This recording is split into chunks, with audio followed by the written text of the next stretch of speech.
मैं भी नहीं पढ़ती इस एकादशी की, केवल ये कथा सुनकर ही वो तर जाता है। बहुत ध्यान से सुनना इसको कथा, तो बड़े भाव से सुन लो इसको, है बड़े प्रेम से। इसलिए सारी एकादशियों में निर्जला एकादशी की महत्वता शास्त्र प्रमाण करता है महाराज। निर्जला एकादशी, एकादशी का उद्यापन जो करा जाता है, उसका उद्यापन और प्रदोष का जो उद्यापन करा जाता है, इन दोनों का क्रम लगभग एक जैसा है। तो निर्जला पहुंचे और निर्जला ने जाकर भगवान नारायण से निवेदन करा। भगवान विष्णु ने पूछा, क्या बात है निर्जला, आज तुम खेलती हुई यहाँ पर आकर खड़ी हो गई, क्या हुआ, क्या है? क्या तुमको गौलोक धाम में आनंद की अनुभूति नहीं हो रही कि तुम वैकुंठ में आई? निर्जला घूमती घूमती भगवान के सम्मुख में पहुंच गई। भगवान ने पूछ रहे, बार बार पूछा, निर्जला हुआ क्या तुमको?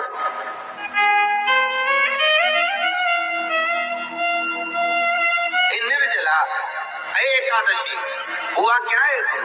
क्या कारण है तुम्हारे यहाँ आने का, वैकुंठ पहुंचने? बहुत ध्यान देना महाराज। शास्त्र कहता है सोमवार, मंगलवार, बुधवार, गुरुवार, शुक्रवार, शनिवार, ये देवता वो देवता सबके व्रत कर लो, सारे व्रत कर लो। और ये व्रत आपको परमात्मा के धाम तक लेकर नहीं जा सकते, क्योंकि इनका जो पुण्य है वो मृत्यु लोक में आप थोड़ा सा भी गलत करते हैं तो पुण्य समाप्त हो जाता है। पर हिंदू धर्म के 3 व्रत ऐसे बता दिए जिन व्रतों का पुण्य समाप्त नहीं हुआ।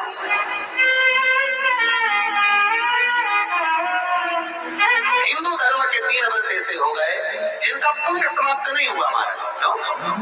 जिनका पुण्य प्रबलता में बढ़ता गया। पहले नंबर पर एकादशी, दूसरे नंबर पर प्रदोष और तीसरे नंबर पर शिवरात्रि। एकादशी भी 26 है तो प्रदोष भी जम के बोलते जाओ 26 है। शिवरात्रि केवल 12, केवल 12। और अगर अधिक मास की पड़ जावे तो ये 13, और अधिक की आयु तो 13। तो यहाँ शास्त्र कह रहा है कि 3 व्रत हमारे यहाँ जिनका पुण्य समाप्त नहीं हुआ, जिनका पुण्य प्रबल हुआ, बढ़ा। इसलिए आज भी माता एकादशी का व्रत करती है। और एकादशी का व्रत कर अगर कोई जीवात्मा को देते हैं, कोई मर भी गया तो उसको एकादशी का दान देते हैं। एकादशी का उसका दान दिया। महाराज निर्जला खड़ी, पूछा क्यों आई, क्या कारण? निर्जला आई, तब लक्ष्मी मैया उठकर निर्जला के करीब में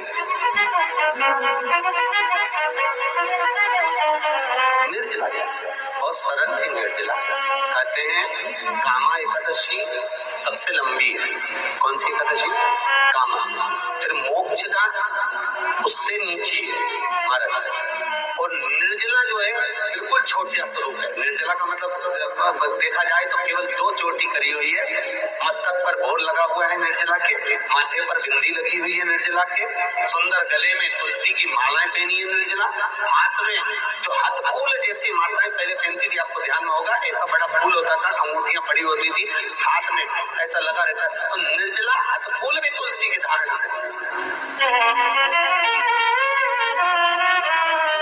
सुंदर स्वरूप में माता निर्जला महाराज। छोटी है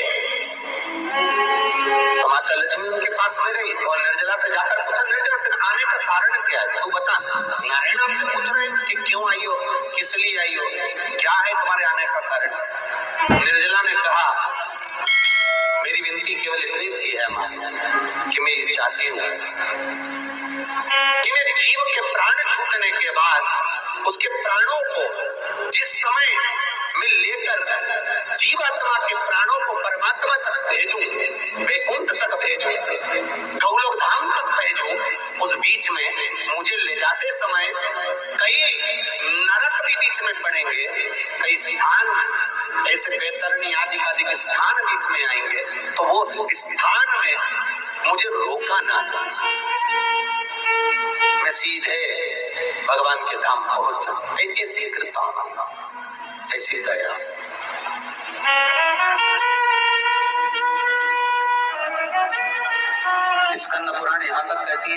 इस कथा के चरित्र को जो श्रवण कर लेता है उसको 26 एकादशी करना भी नहीं पड़ती। इस एकादशी की केवल ये कथा सुनकर ही वो तर जाता है। और ध्यान से सुनना इसको कथा। सबसे पहला नियम एकादशी व्रत का, सबसे पहला नियम है कि आप जिस दिन व्रत करो उसके एक दिन पहले भक्ति का संचार इस हृदय में कर लो। भक्ति का संचार इस हृदय में कर लीजिए। जिस दिन आप व्रत करो, जैसे एकादशी का व्रत कर रहे हो तो दशमी के दिन शाम का समय जब आवे, रात्रि जब होने लगे, शाम का समय आवे और रात्रि का आप जब भोजन ग्रहण करो तो उस भोजन में कोई ऐसा पदार्थ ग्रहण मत करिए जिस पदार्थ के कारण आपकी एकादशी बिगड़ जाए।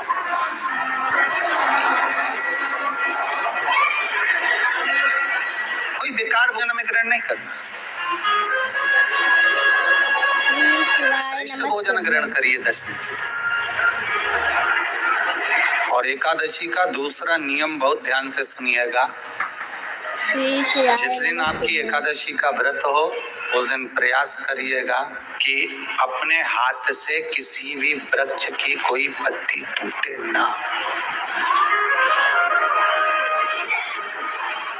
अपने हाथ से